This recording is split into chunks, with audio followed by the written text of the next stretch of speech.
Hello there, and welcome to what my other half calls the conservatory, or what many cyclists would probably call their pain cave. So at this time of year in the Northern Hemisphere, the weather isn't the best. So getting out on the road can sometimes not really be an option, but a great alternative is to use Zwift. So without further ado, let's quickly run through my personal Zwift setup. The bike I'm using at the moment is my old Principa. It's nothing fancy. It's quite an old bike now. I initially bought it back in the year 2000, so it's getting on for 20 years old.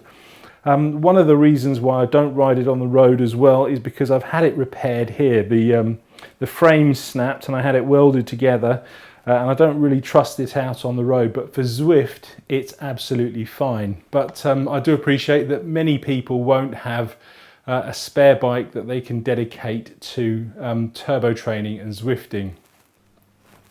So this bike is sitting in a very basic dumb turbo trainer that I picked up from a company over here in the UK called Halfords. And if you're not from the UK, Halfords is a chain retailer that specialises in motor parts and motoring things. Plus they also sell bikes and turbo trainers and accessories and things like that. It cost about £100 or $150. And like I say, it is fairly basic with no smart features to it. The only features that it does have is the variable resistance, and you can vary the tension on the rear wheel, and then you can vary that even further with the lever that I have set up on the handlebars.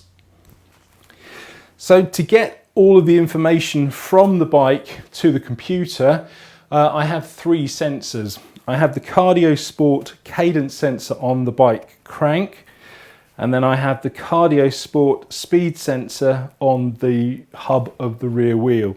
And I also have the Cardio Sport heart rate sensor on my chest when I'm actually cycling. Now the benefit of the Cardio Sport sensors are that they are both Bluetooth and ANT+.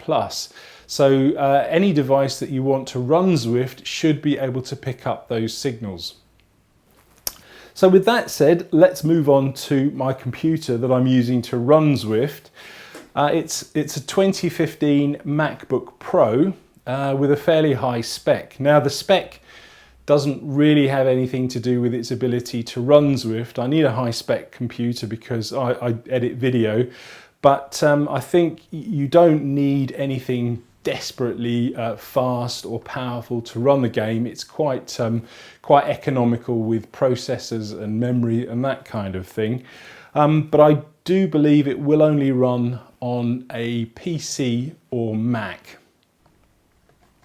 So to actually get the signals from the sensors into the computer, I use an ANT+ dongle that goes in via the USB port. But if I didn't have that, because the Cardio Sport sensors are also Bluetooth, I could go over Bluetooth instead. So the other devices that I have in front of me while I'm Zwifting are two mobile phones. And yes, I appreciate that might be a little bit extravagant, but I'm fortunate enough to have an old mobile phone that I have not recycled or sold on. And then I have the mobile phone that I use every day. On the everyday phone, I'm running the Zwift Companion app, which acts as a little bit like a remote control for Zwift. So I can message people on there, I can view the map, and there's also some other functionality that you can have. On the other mobile phone, I just simply use that because it has all of my MP3s on there, and I like listening to music while I'm Zwifting. So also in front of me, I have a fan. So it's nothing major, it's a typical kind of desk fan that you can pick up literally anywhere, and that normally keeps me cool enough. Because I'm Zwifting in the conservatory where it's fairly cool anyway, I don't need anything too powerful. If I do get too hot, I can always open the conservatory doors for a bit of extra ventilation. So that in a nutshell is my Zwift setup. I don't need anything major because my preferred option will always be to go and ride on the road if I can. And I'll only use Zwift when the weather's bad, or if I'm trying to ride a particular event on Zwift, such as the Tour de Zwift at the moment.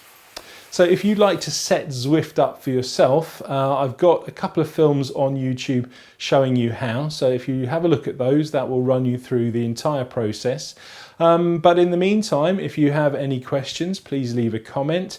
And if you found this film useful, please like and share. And if you'd like to get the most out of your cycling, please consider subscribing for my regular weekly uploads.